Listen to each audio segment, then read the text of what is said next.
everybody. Thank you so much for joining us today on the Colecast. We are joined here. We've ripped you from behind the camera, placed you in the seat, and now here you are, Mr. Evan Williamson. Correct. Yes.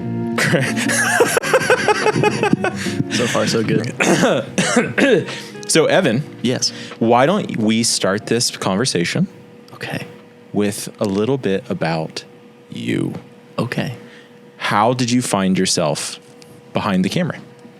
Behind the camera. So that is interesting. So I know Logan kind of stole my story, except I went the other way. I haven't heard his podcast. Oh, that's right. Francis did that one, didn't he? Yeah. Well, this is going to be fun. So it's really strange that we both have kind of origins because of Iron Man. Oh. But I was at this kind of crossroads in high school where I was making really good grades, but I wasn't enjoying it. I was like, I could either really dive into this academic path and be an engineer. Yeah. Or I could have more fun with it and do more sci-fi stuff.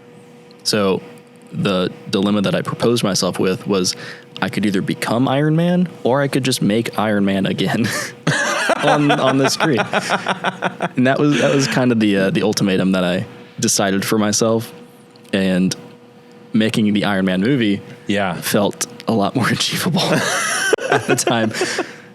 So that's kind of how that started. Okay. It was early high school, so I was just getting into it.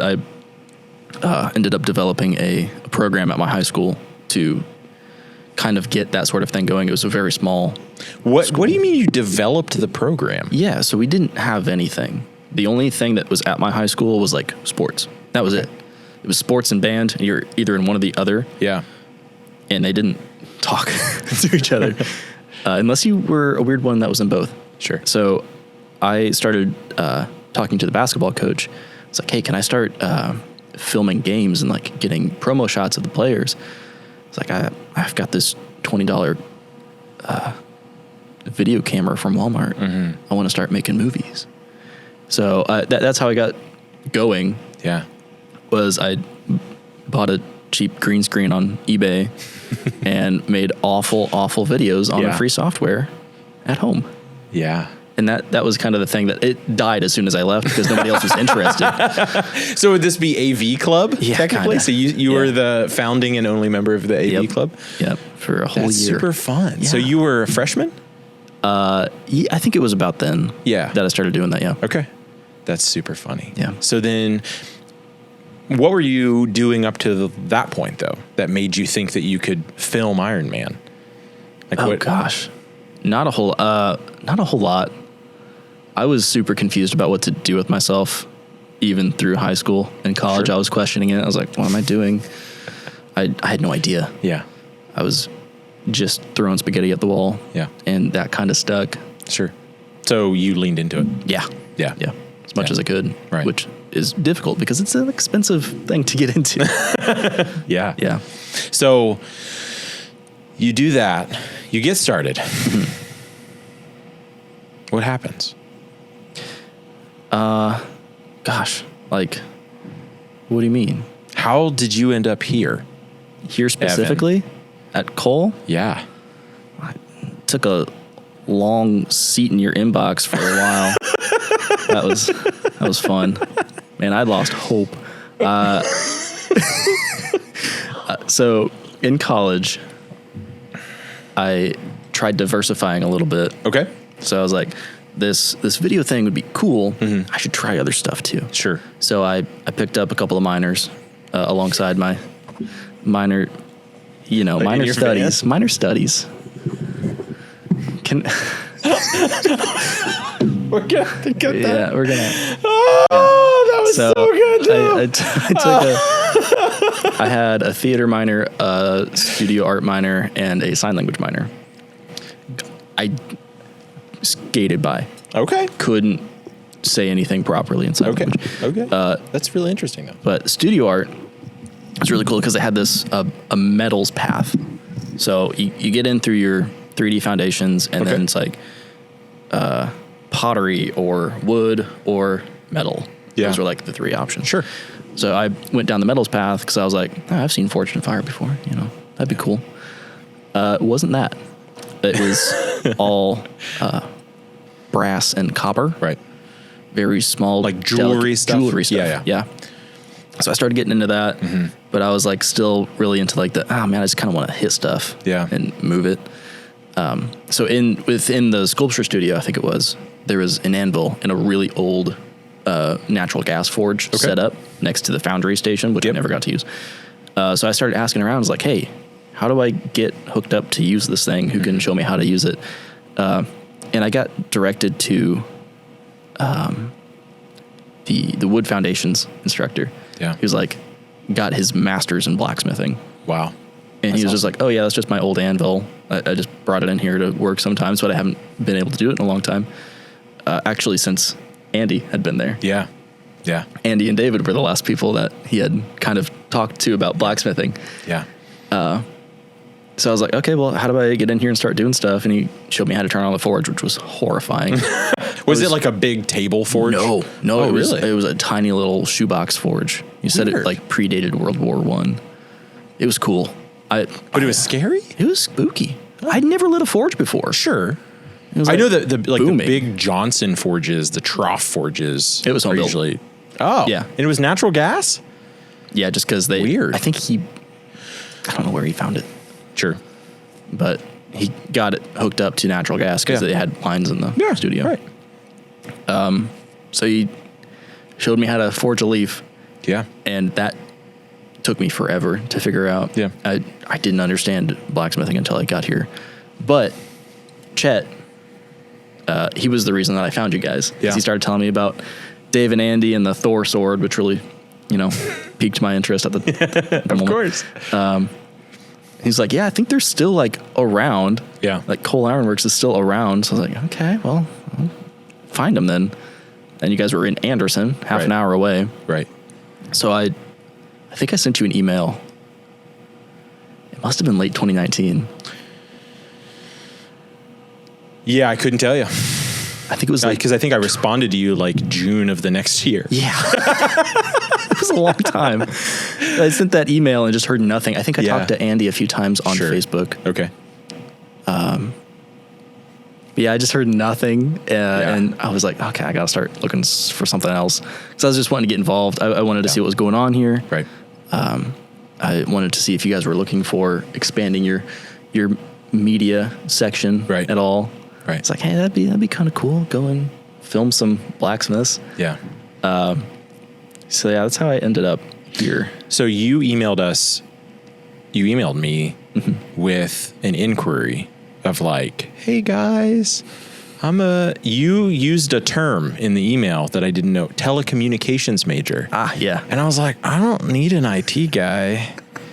So I was just like, so I just like marked as unread. I was like, it's super cool. I get emails regularly from people that are like, hey, do you want help in these areas that, and I don't need that. But when you emailed me and you said, I'm a telecommunications major, I wonder if you had a need for any work like that. Just let me know. Thanks so much. I was like, I don't know what that means. So one day I found the email in my inbox and I was going back through and checking. And I opened it up and I had just talked to Logan about, man, it'd be really nice if we could get someone that had like film experience. Cause none of us, like we can shoot videos and stuff, but I don't even know what better looks like as far as like making a formal film style video. And I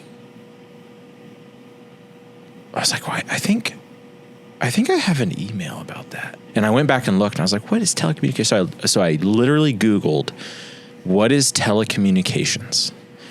And it said like filmmaking. And I just started laughing.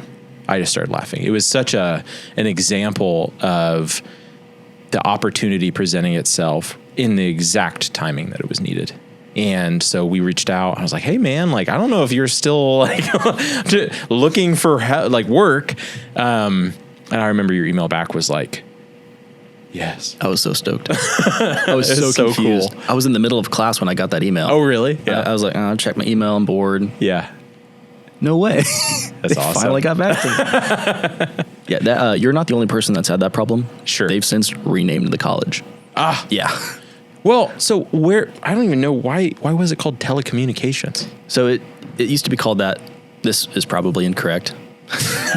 Just to preface, but I believe it used to be called that because telecommunications, it's like phones and stuff, Right. and That was a marketing Yeah. degree that you could get was for marketing. it was more for broadcast channels, which used to run on telephone lines. Sure. So it was more for that, and they just hadn't been changed in 100 years. Right. So would they rename it? I don't know. But it's not. My degree says telecommunications. So when you were in telecommunications and you were majoring, did you have any idea of what you wanted to pursue? You said you were interested in Iron Man and you thought, man, I could remake. Like, what were you wanting to do? So what I studied was very traditional filmmaking. You know, you get on a movie set and that's what you do. So my plan prior to receiving your email was to book it to Georgia. Okay. Get out to Atlanta. That's where the new scene was happening. Okay. That's where they were. News scene? New scene. The news scene. Yeah. The new film scene? It was basically New Cali. Oh. Yeah. Huh. At the time. Interesting. Now it's Texas. Oh, sure. It moves around based off of Where everyone's real estate. filming? Oh, okay. Mostly. Okay. Just because it. So it'll tends be to in take Indiana soon because it's very cheap here. That's the other thing is state tax incentive. It will never be in Indiana because of the state tax incentive. I see. That's why there's such a low. Like there is an Indiana indie filmmaking community. Sure. It's just very small because there's zero incentive from the state. What's a tax incentive? Like tax cuts? Yeah, or but breaks. Like, Tax so breaks. it's just a tax break for filming? Yep. Like for the film crews or for what? For the production, for the people paying for all of it. Yeah. I don't fully understand the laws. Sure. That's I just definitely what I've been don't. told. Yeah. Yeah. Okay. Okay. Well, we're very pro manufacturing here. Yeah. Yeah, which is super cool. Much better than other places. So that's nice. So you got in here. Mm-hmm. Tell me about those first couple months. Tell me about what you were thinking. What did you walk in with? Because I mean, you know, I didn't know you from Adam. Mm-hmm. Andy passed right around this time. And you ended up being an instrumental person helping us set up and shoot the film of his memorial service. And like, you got kind of thrown into things like, yep, go get him, Tiger. Yeah. How was that overwhelming? Yeah. It was a weird first day on the Yeah. I don't think I wasn't officially hired at that point. No, you were not. We were doing like that's right. We were doing like hey, like come show us what you can do. Yeah. Yeah. Yeah. So and you sent me the YouTube video from your college class. I know you don't remember. We'll pull that up later. See, I never got to meet Andy. Yeah. My first time being here was at the memorial service. Okay. Yeah. I remember that. Or it was the day Maybe before. the day before Yeah. if we're setting up. Yep. Yeah. So that was day one. Yeah. And then we kind of set something up after that. Mm-hmm.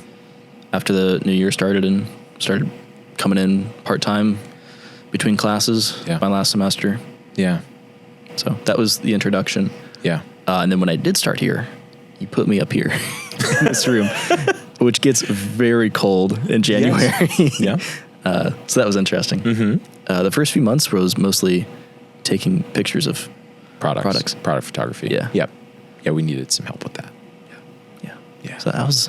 But that's not really what you got a major in. No. So did you have any experience? How did you overcome the challenge of me asking you to do things you didn't know how to do? Yeah, I mean, photography is a completely different animal than filmmaking. Most of my education was based around process and planning, a lot of planning, and setting up lights and different situations you can get yourself into, and how to get out of them. But on a very basic level, video composition and settings is just doing several pictures at once. Sure. One button. Yeah. So the setting up the shot and getting the tones and values right is the same. So operating the camera was there. Right. I don't call myself a photographer. I'm not good at it. Sure. but I could take a picture of a set of dies and make it look okay with Photoshop. Sure. Yeah. So through that iterative process of kind of moving you and having you try different things, and like what aspects of what you do with us, videography, marketing, you're now traveling to shows and talking about the presses, and how much of that did you know you were going to do? And how much is like, oh, I get to expand my capabilities? Almost all of it. If you had told me a year and a half ago what I'd be working on this week, I'd be like, oh, what are you talking about? I don't understand any of that. I think the biggest shock was trade shows. Yeah. Because I didn't hear anything about it until Blade Show rolled around last year. Yeah. I was like, the month before, and you were like, are you going to Atlanta with us? Why? Why would I do that? Where are you going? So I think that was the most surprising. Yeah. The rest of it just kind of fell into place. Yeah. We've got a small team here. Yeah. Everybody's doing very specific things right. and filling specific gaps. Mm-hmm. I managed to identify a few gaps that I kind of had the skill set to fill. Yeah. And that's so you just kind of, I just tried. Put your fingers in the holes and block the leak. Sure. It works. I just have to interject and poke fun at you, Nate, and say, and this is David, by the way, and state the fact that, poor little old me pretending to have all the answers and I was the one-man marketing team and everything was through my phone. Yes. And I just loved it. Well, I didn't love the circumstances in the time of, obviously when Andy was passing in the funeral. Yeah. But it did crack me up when I showed up and I was like, there's this guy with a like $10,000 camera. I don't know how much he gets. That's an exaggeration. But a fancy camera. I'm like, a little bit. What? Who is this? What is he doing? Yeah. And I'm like, you couldn't have told me, Nate? And I was like, somebody straight up told you that I was replacing you. It was, certain people were joking and I didn't. It was funny. But but then I was like, as soon as I talked to you, I was like, oh, okay, he's a cool guy. And yes, he knows things that I don't know and I need help. So we all needed a lot of help. And I think one of the things that has been so fun to be on this journey is that so often I've found that right as we bump up against the cusp of our capability, a person generally comes into view. Shiloh comes to mind specifically because, Andy and I went and got trained on how to run CNC equipment. And then I was running the CNC and I was splitting my time between all these different things. And I thought, this is not the path forward. Excuse me. So I don't remember the circumstances of hiring Shiloh, but I remember he came in and was like, oh yeah, like I don't know how to run this one, but we can totally figure this out. And so we started working together and I trained him with everything that I knew. And within a matter of weeks, he was running parts faster, more consistently, better than I could, pushing up tooling life. And it just reinforced to me, because Shiloh was one of my first hires in what I would call the new era of Cole, where we started to recognize that, no, we need several very skilled people to come in and fill these roles. Mm-hmm. Because up to this point, I would get half good at something and just be like, we can handle it ourselves now. So once we started getting into wanting to do more and more formal marketing, and I really wanted to see our YouTube channel grow as far as doing larger videos and like being an important part of our community. And I was just like, I don't feel like I'm equipped to even know if we're doing the right thing. And so that was right around that time where I was recognizing, I brought Shiloh in and I've got him over 5 mills in a CNC, 5 CNC mills and a CNC lathe. And Nigel primarily runs the saw operation to, cut and prep all the materials for him. And it's like, those people are really good at what they do and they are able to focus on what they do, and they're not splitting their time between 15 different things. Now, in your case, you are splitting your time still between like 3 pillars of, the marketing need. Mm-hmm. But it's just been really interesting along the road to have so many instances of I have a need and then a person shows up. And I've had the bad side of that where I thought the person was the right thing and really it was just a distraction. But this specifically was a great next step into bringing you alongside David and you guys being able to move forward. And to today, from where we were, how long have you been here? A year? 2 years? Almost a year and a half. Year and a half. So from where we started to where we are today, there's a lot more.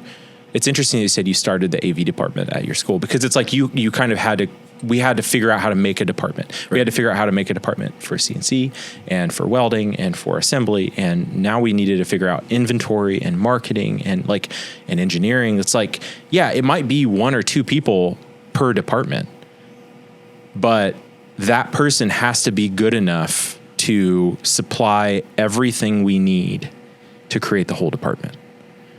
And if we continue to grow and expand and we end up with 5 people in marketing, we will now be able to say, oh, I need each individual person to do this and I'm going to do this. Whereas before it was like, yeah, marketing is stuff.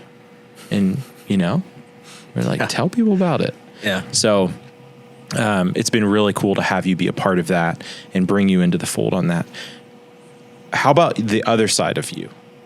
The side that was interested in being Tony Stark. Okay. How have you explored making more since you've been here? Or, is your job a little demanding at the moment? How's that been going? Slightly. I'm asked to do things from time to time. Yes. I think a big outlet for that side is kind of getting into the gear. Yeah. Which is videography. Yeah. It's a lot of fun. Yeah. Just kind of digging into the technical specs and learning more about how things work and why they work. Right. And being around you guys and watching you guys build hydraulics and just massive machines and forging stuff. And, that also tickles that same part of the brain. Sure. I don't think it was always about being Tony Stark and flying around. It was about trying to make something and having fun with it. Right. Yeah. Building things that are purposeful.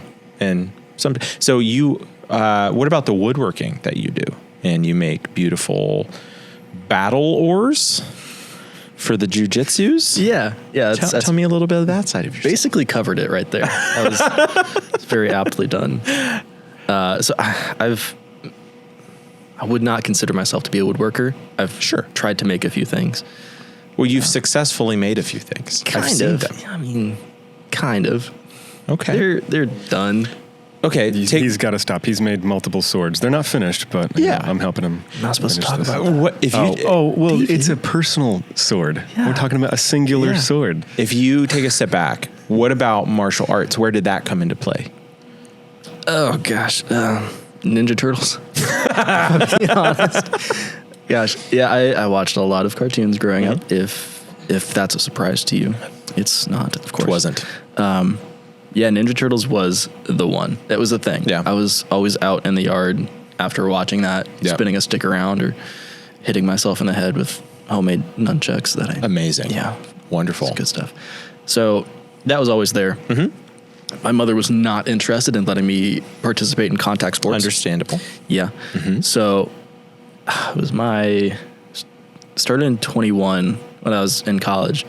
I started putting on a little bit of college weight. I was like, I should do something about this, but I want to have fun with it. Yeah. So I knew a guy that had been at this dojo before, started looking around, shopping around for a place to start studying at. Yeah.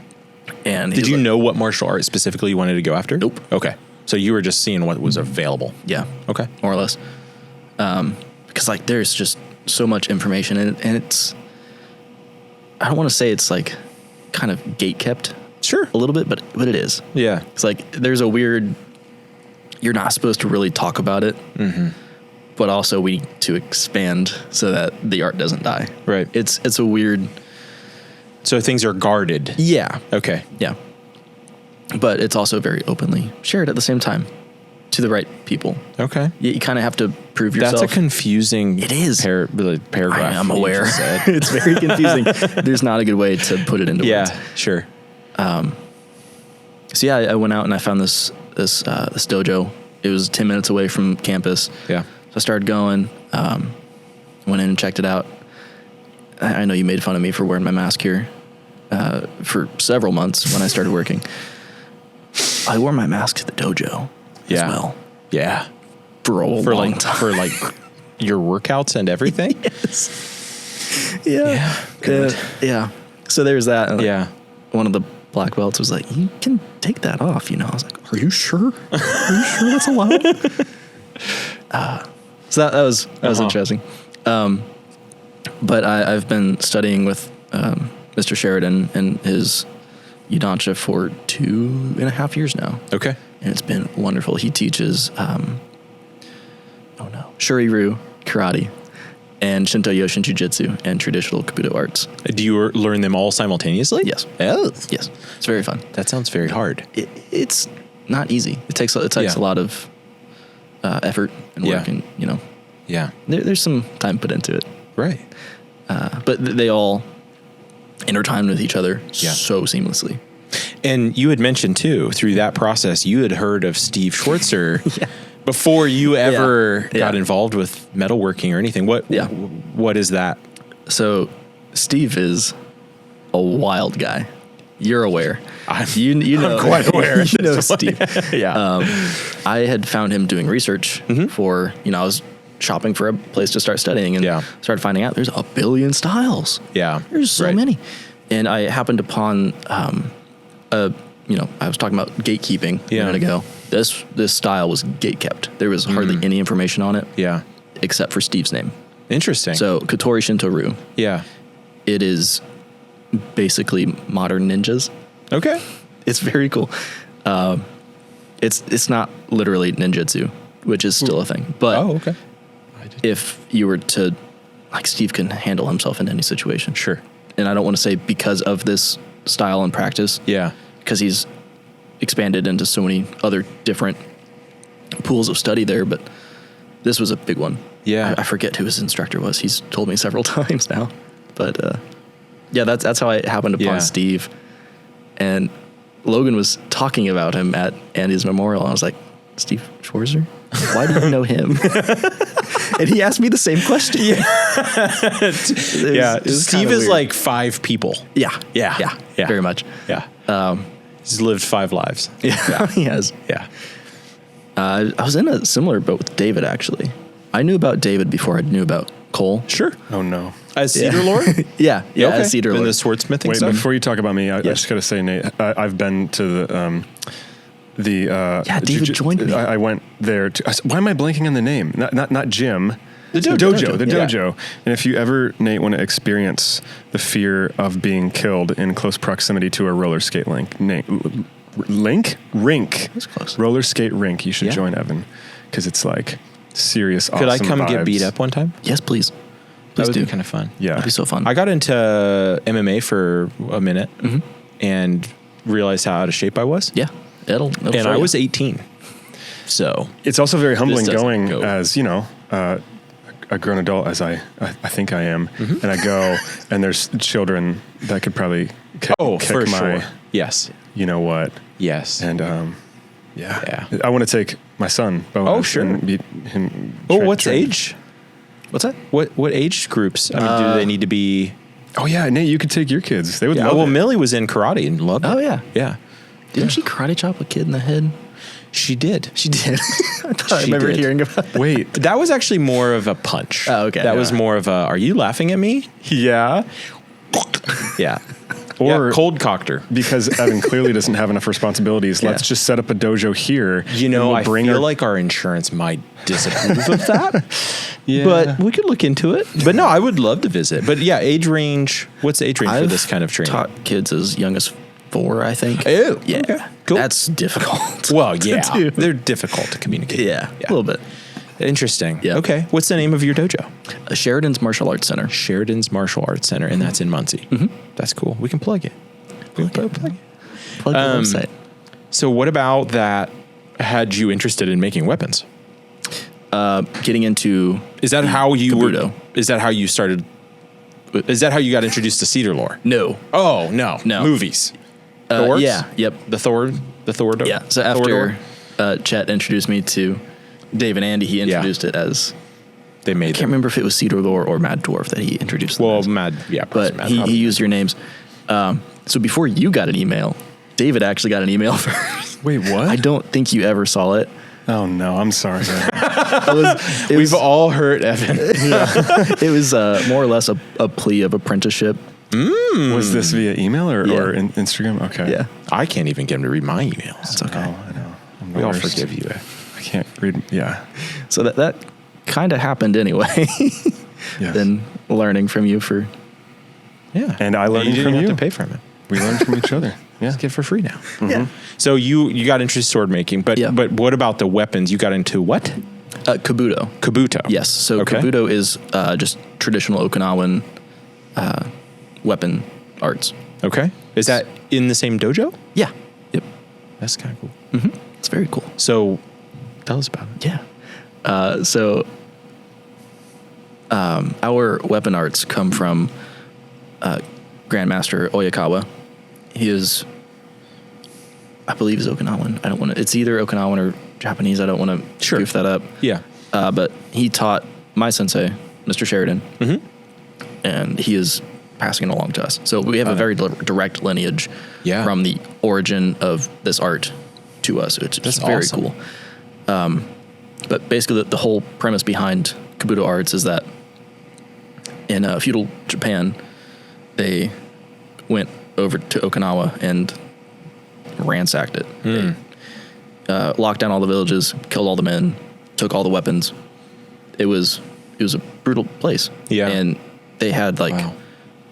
they had kitchen knives. They had a kitchen knife per village that was chained to a rock and dulled. What? And yeah, and like Oh my gosh. yeah, they were So on intense. top of things. Yeah. So the villagers were like, okay, we got to turn this still have around to and defend fight ourselves. back. Wow. They had to revolt. Yeah. And they did that with the tools that they had on hand, Yeah. which were farming tools Yeah. and implements. So So scythes and sickles and Yeah. I mean literally harvesting equipment. yep. Wow. Yeah. And they developed styles based on that. Okay. And So then they were training in secret, I'm assuming. Mm-hmm. Wow. Yep. It's very neat. Yeah. The history behind it is all very cool, and I could dig into that for a long time and Yeah. tell you about each implement. But Well, tell me a little bit. I mean, so what about the battle oars? the battle oars, which are literally, they're just paddle oars. Sure. So Okinawan is very much a fisherman's Okay. country. Okay. Country? Yeah, country. Sure. Pretty sure. So they had these large sticks, Yeah. which were, bladed on either side. Mm-hmm. They came to it, tapered to an edge. Like, yeah, you can probably do some damage with that. Yeah. And they did. Hmm. So that is what we call an aku, Okay. is what we train with, which is, it just means oar, Okay. which is, That makes sense. yeah, makes sense. So we train with the aku, and it's hard to find good quality akus. Sure. There was a place, New Mexico. I'm butchering all the information I'm sharing with you. It's okay. A place called Crane Mountain, who made like top quality. Everybody that practiced Kabuto knew about these guys. Yeah. And they had oars from them. They had akus from them.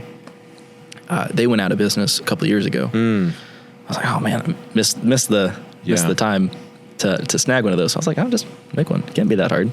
So Chet actually helped me make it. Make your I first went one. into the wood shop. I was like, all right, I've got this large piece of red oak. I need to make an oar.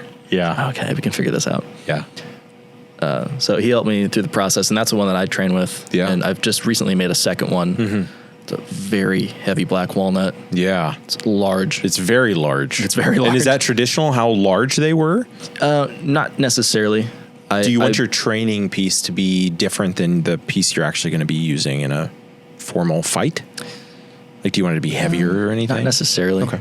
I made this one to spec for another guy in the dojo Yeah.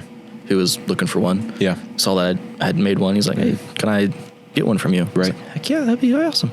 So this one I made entirely by hand. It was all planes and spoke shaves. Oh my gosh. It took a long. It took me just over a year. Wow.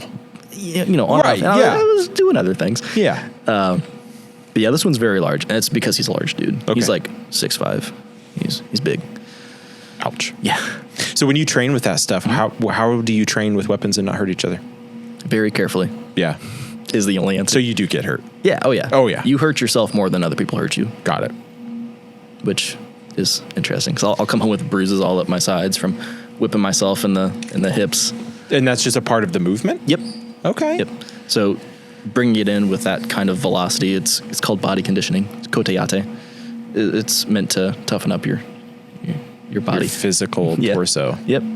And there are more extreme versions of that. Yeah. Have you there's videos of guys performing katas or movements like shirtless and getting like smacked on the shoulders until they're like bleeding and red, or punching sand buckets.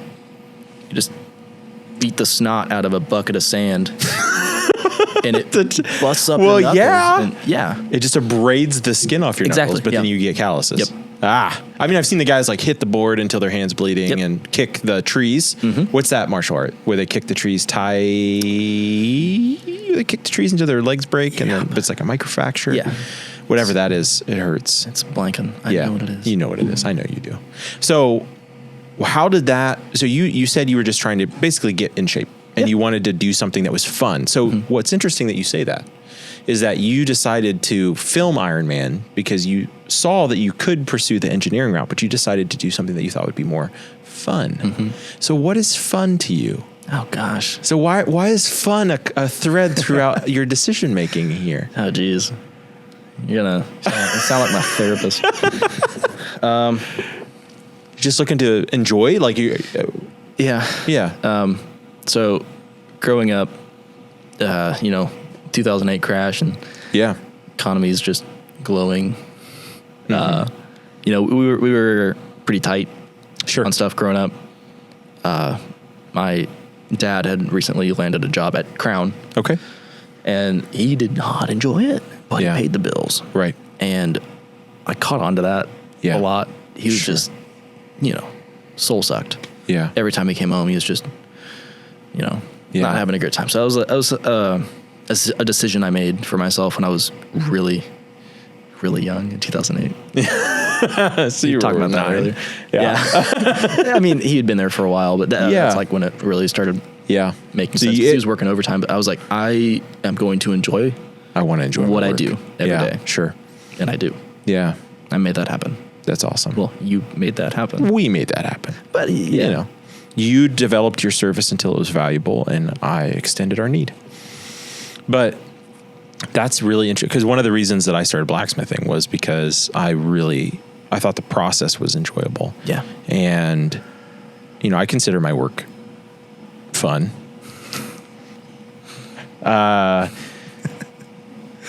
dad worked a lot. Yeah. And I saw, growing up, I saw that working a lot was valuable and purposeful, and it seemed to give him a good amount of fulfillment. But by the time my dad would get home, he was just done. Turned off, sleep in the chair. Yeah. So, it's definitely front of mind when we're working. I'm trying to build something that I can enjoy, but not drain 100% of myself out to sustain. Yeah. And bringing people like yourself and David and Shiloh and Francis and bringing this team that we've built together to row the ship. And it's been really interesting to see other people experience the level of enjoyment that I did in their individual tasks, because I think things are fun for about 6 months and then they're not fun anymore, Yeah. But people can pour themselves in and really focus in and enjoy it for the long haul, seemingly. Yeah. So that's been really, really fun to see that happen again and again. I don't know that Francis is having fun, but we'll work on Francis's fun. So Get there. you made that choice. You pursued. What are you looking towards the future? What kinds of things are you excited to experience and try? Like, tell me about Evan in 2030. Oh, 30 years old? I would never.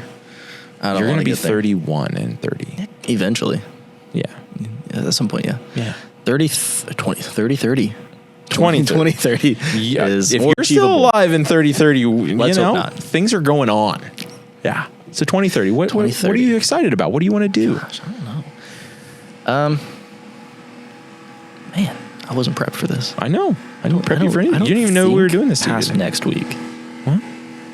Except for what's on the Google Calendar. I've thought about that a little bit. Gosh, we picked this time of the day again, didn't we?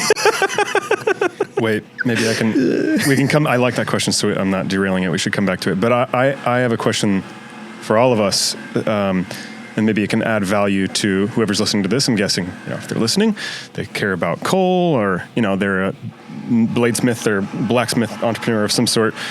What have we learned, and what are we currently learning in our marketing that could bless and benefit those who are listening? I think there's a lot of guys online that struggle to, they want to get better. Wait, why is that funny? Because he's I don't know if the using the whole saw. I don't know if the listeners can hear the do they really loud. They can. The drill saw. They're going to hear Okay. that. It's okay. We did this last time. Yeah, we did. The drill saw is key to The whole saw. The whole saw The is drill saw. key to proper marketing. Yes. Yes. How? Uh-oh. I don't know what that was. That was weird. Lovely.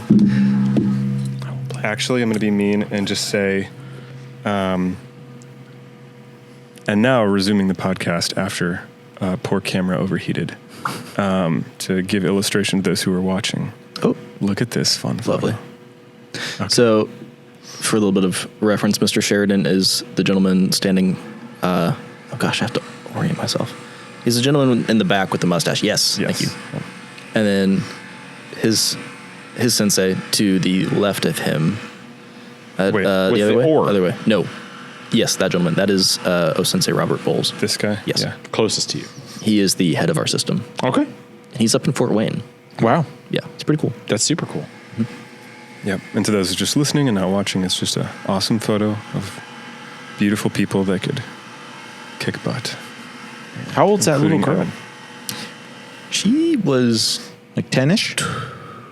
10 or 10 or 11 12? in that 11? picture. Yeah. That's awesome. And then What- She's a black belt now. I was going to say, what color is her belt? brown.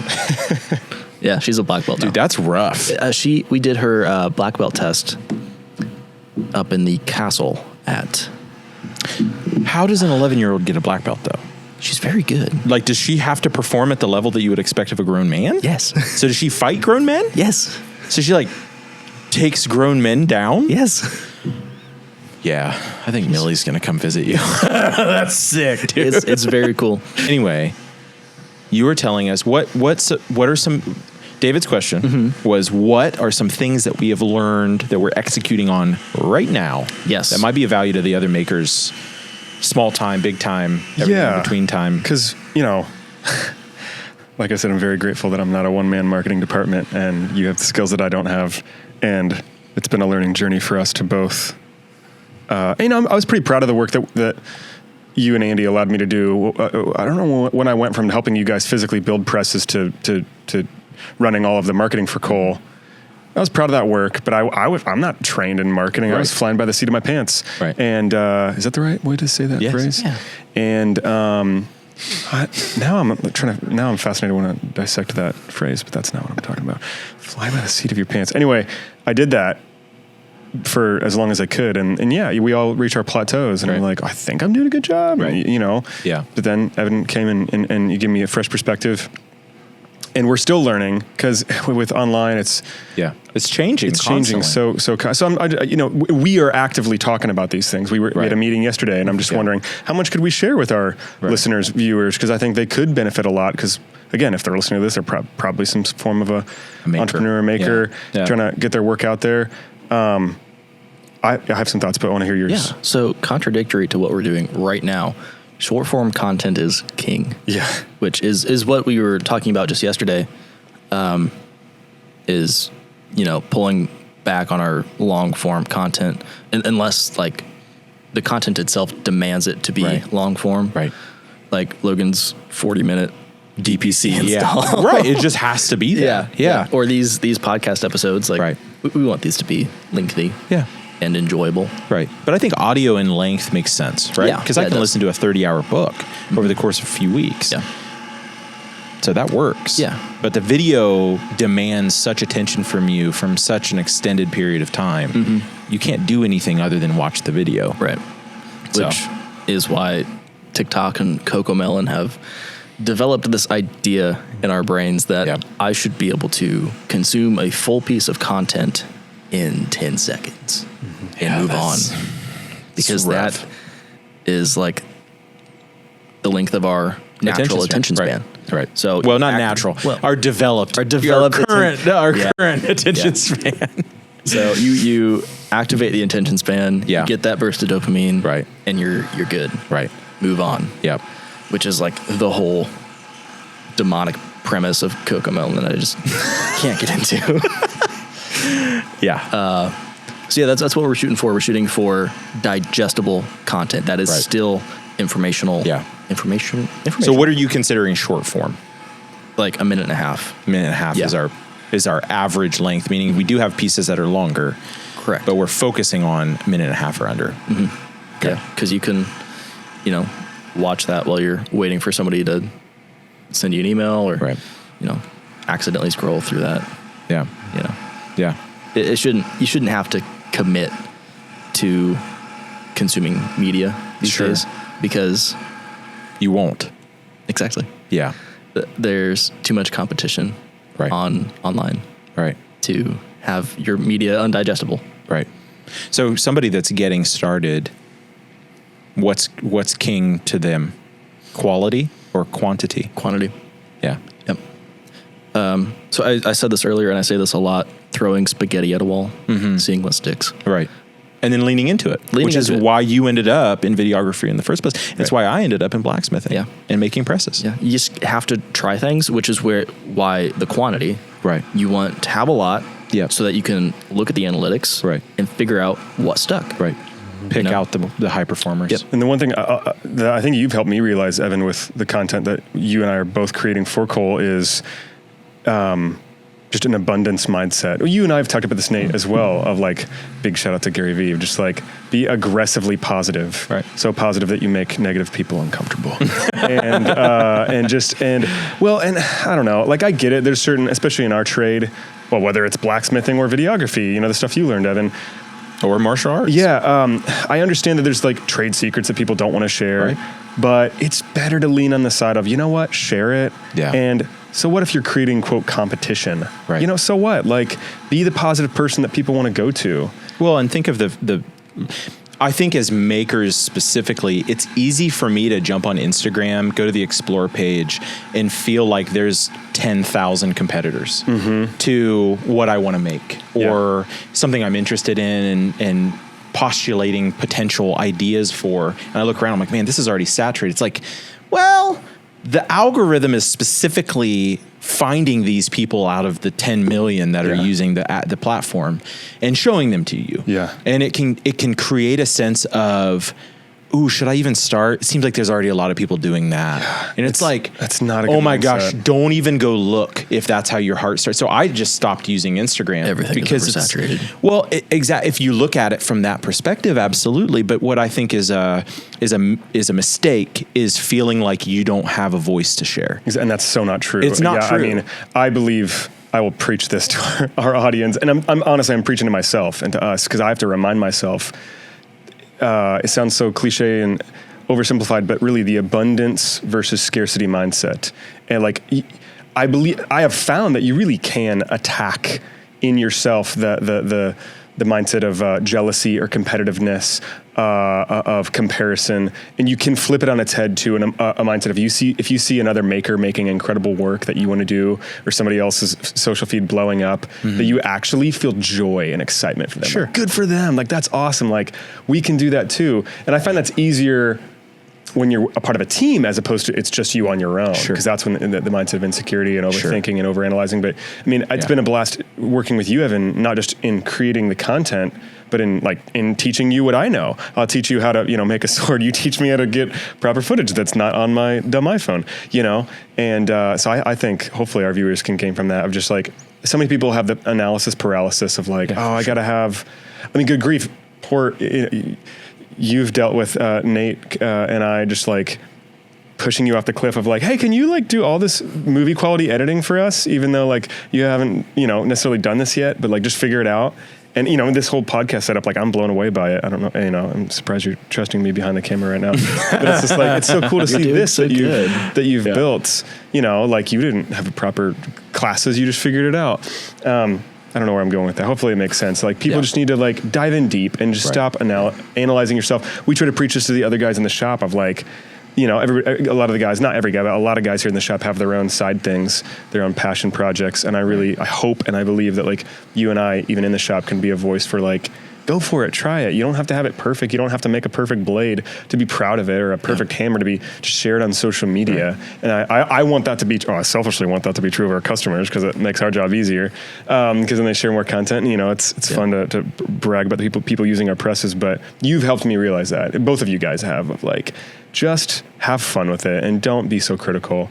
And anyway, I'll show you. I feel like steelworking in particular is a very good teacher of finished is better than perfect. Sure. Yeah. That's something. Well, it can be really hard to be comfortable with saying something's done. And I felt that with everything I've ever tried to do. Whether I was painting a picture or I was making a tool. And through starting a business, you start getting customers that demand things are done in a timely manner. Mm-hmm. And that forces you to move forward. Yeah. And so I think I'm reading a book right now called like The Business of One or something like that. And it's talking about some of the opportunities you get when you're working alone, where the force of your customers demand creativity out of you. And you find it. It's interesting. And I just started the book, so it might not be good. But I don't. I've thought about it because that really is when my creativity kicks in the most. Is when we go to a film to shoot a series, and we arrive and we look around and we're like, well, this isn't what I thought we were coming to film. You just it doesn't matter. Yeah. You're on a time crunch. You got to make it work. And I think that is where humanity has done our best work, is under pressure. And, the creativity begins to flow because you don't have a choice. So I think there is a benefit to that, but simultaneously not taking yourself seriously to the degree that you're unwilling to say, you know what, this is done and I'm going to do it again. Yeah. Or I'm going to do another one. That's such an important part of it. Right. Is, okay, I'm going to do it again though. Yeah. I remember reading a book from Rob Bell years ago, and he was talking about how quality comes from quantity. If you do the same thing 100,000 times, you will do it very well. And I don't remember the context of that, but I remember that specifically in one of his books. And I think in this instance, your first post will not be as good as your 1,000th. Yeah. Even though you're faster at it by the 1,000th, So I think that actually stems from martial arts. Sure. Kata, right? That's the repetitive training cycle. Yeah. There are some schools still that will not teach you anything but a punch. Sure. They'll say, okay, we're going to do this one punch, and you're going to do this all year. Yeah. Right. And you do that all year. Right. And you do it 100,000 times. Yeah. And then you can call it yours. Right. That's not your punch. That's not your kick until you do it 100,000 times. Yeah. Is it really 100,000? Is there a number? It's a lot. Several thousand. Okay. Yeah. Before you can master it. Yeah. But yeah, I think that's where that comes from. Yeah. And it's very true. Yeah, absolutely. Absolutely. I mean, one of the things that I think about with my kids is how vital learning to use a hammer when I was like literally 7 with my grandpa, send me out back with a log and a bunch of nails. Yeah. And I've heard that story from multiple people at this point. It's like that was a developmental characteristic of everything else they did in their life, was learning to use a hammer. And, I've used it in every trade I've ever done. Even when I was painting, I was making my own canvases, you use a hammer. So, and you learn to be precise, because when you miss, it hurts. So I just think, I think learning early to try things and then grasp on wholeheartedly to the high performer has been true, sounds like, through your whole life. Same thing, when we started Cole, we were doing ornamental work, and we built a press, threw it at the wall, it stuck, and we jumped on it. And we've grown everything out of that decision to pursue that wholeheartedly. It's the same thing that you're doing with us. That's what works. And I think creatively, you can try lots of things and find one that you enjoy. But if you're trying to do it, this has been a constant theme in several of the Smiths we've talked to, they're still trying to find their specific thing. Someone like Steve Schwartzer is now at the stage of his creation and creating where he knows what he enjoys, and he's exploring, but not necessarily exploring in pursuit of that lifelong thing that he's going to grasp onto. That's he's at the other end of that.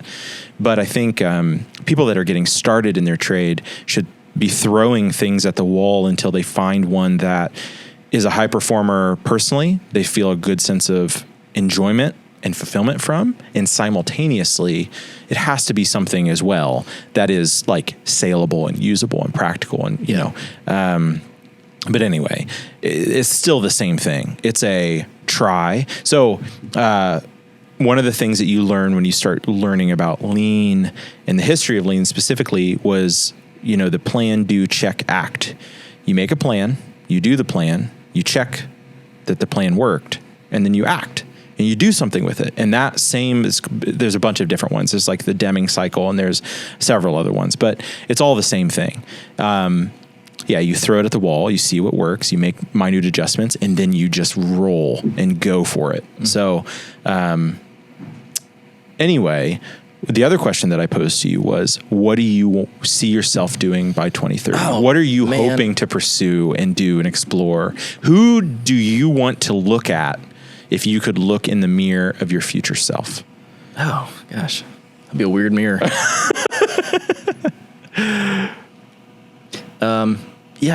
I'd really like to start pursuing some more personal endeavors. Mm-hmm.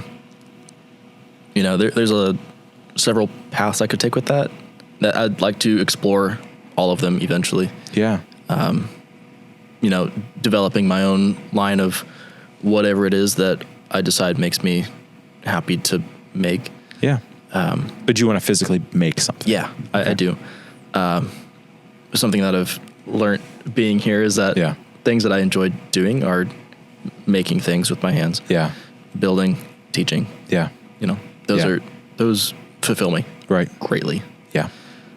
So I'd really love to have my own dojo someday to teach. That's awesome. Yeah. I think that'd be cool. I think that'd be fun. Yeah. I'm so far from being able to. Of course. They say that you don't start learning, like your journey doesn't start until you get your black belt. Yeah. And then you start figuring stuff out. Yeah. I was talking with a good friend of mine recently, and I was asking for some advice. He's quite a bit older than I am, and I was really looking for some perspective, and he gave me a great piece of perspective.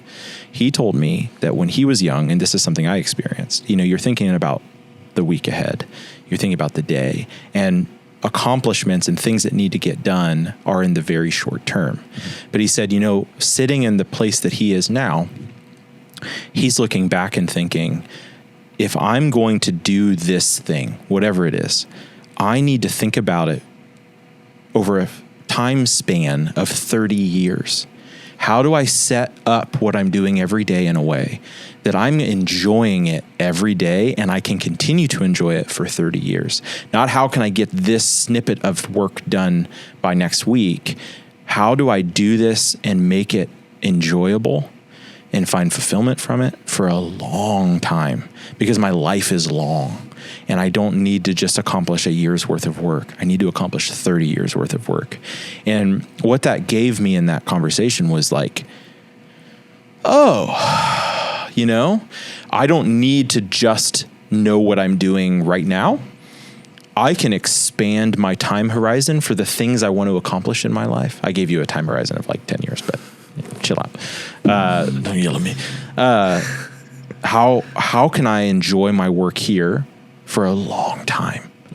And you can then start to add and subtract things from your life that aren't contributing to that greater picture of a 30-year time span, right? Because like, no, this thing, like working 80 hours a week isn't going to be the thing, right? Like I got to get this toned down, but 40 hours I could do, or 45 or 50, whatever it is, it's going to be personal. But it's like, I need to be thinking of a larger time frame for my decision making, and then I can fill in the blanks along the way. But not feeling so much pressure to develop into who I'm going to be at 50 by 30 and stretch that out to the full length and let your life be full along the way. I found that really nice. Jim, you did a good job. Good job, Jim. So maybe my question was bad. There's a lot of tension. I think so. Yeah. Because I look around and think, man, people are doing things that I wish I was doing right now, which means I'll never get to do them. And that's a freaking lie. It's not true.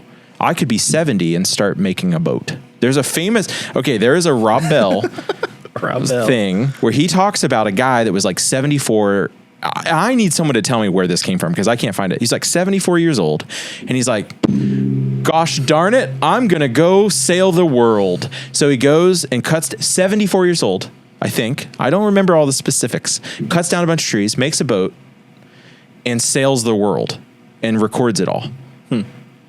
And I can't remember, but that specific sermon that he was talking about was about being green for your whole life. Like you're not ever done until you're dead. Yeah. Right. So it takes the pressure off, but it's like I have this intense need for being important.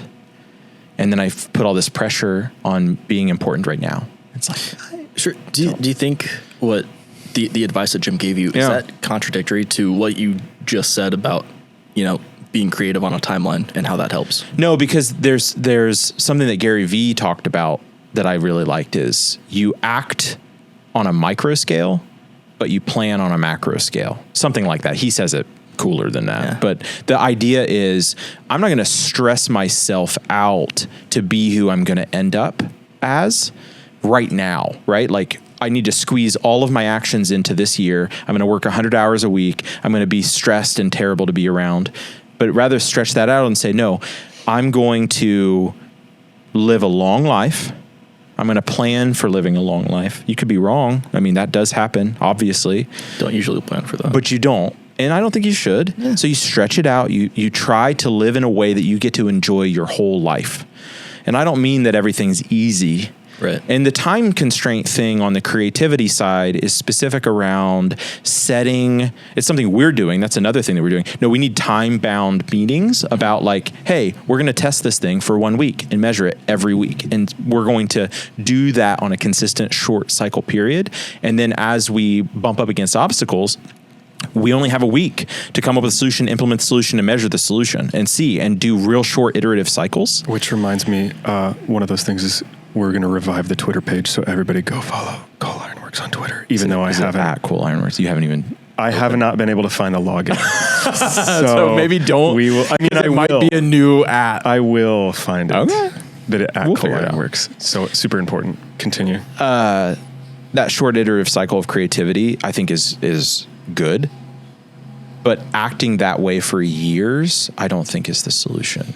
And I think I've been led into the trap of working 90, 100 hour weeks, and in an attempt to get to where I'm going faster, if that makes sense, and feeling this immense pressure that if I don't get there by 30, I haven't arrived and I'm of no value. And it's not true. It's like, arrive there when you're 70. Like, make this work for the long haul, make this work for your family, make this work as a greater picture, as an ecosystem, if you will, rather than, no, I'm going to row this boat and screw everything else around me. Sure. Do you think Cole would have still been here where it's at today if you hadn't put in 100 hours a week? I do think there were times where that was necessary, but I think there was times where I made it necessary through poor planning and trying to squeeze, I would squeeze 5 projects into a year. And Francis says this all the time. He's like, how long it will take to make things. You don't know that there's a time constraint of a day, right? So I'm thinking like, we can do all 5 projects this year. No, you actually can't. But I would plan to do it. And then when I bumped up against the constraint of I'm not going to be done in time, then I would work 100 hours a week and get it done. Nate, you and I are similar in that we forget that there's those things called sleeping and eating. Yes. That are kind of crucial to getting work done. I have remembered it more. Good. Recently. Better than me. Well, better than me. Former me.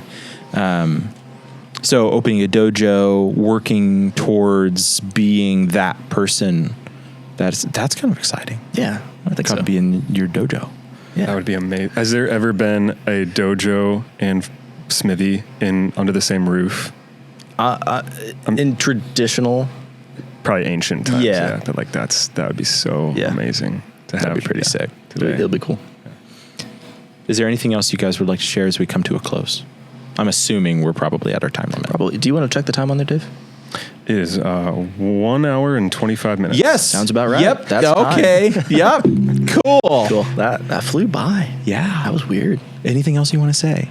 Where can people find you on the internet? Anywhere? Don't. Just don't. I'll be behind the camera. Some of the Cole stuff. Okay. You can find me there. Otherwise, I'm hiding under a rock for now. Even though I tag you all of the time on your personal account, which you probably don't want me to do. He loves it so much. Well, Evan, it's been an absolute pleasure. Thank you so much. If you guys want to hear more, subscribe to the Colecast. We didn't talk about the outro. And here's the close music. And in real time. Do the okay. So push the button and then do the slider. Slider. Far right. Oh, volume is a thing. Push the button again. Oh, because I stopped it. You have to keep. You have to keep on the bottom far right. There's a fade to black button. Hit that. Bottom far right. Yeah. This right here. FTB. On the other one. There it is. Bye guys. Goodbye, everybody. That was painful, but also beautiful at the same time. Oh, it's everything we needed it to be. And then he presses the button and it deletes the whole thing. I wasn't recording.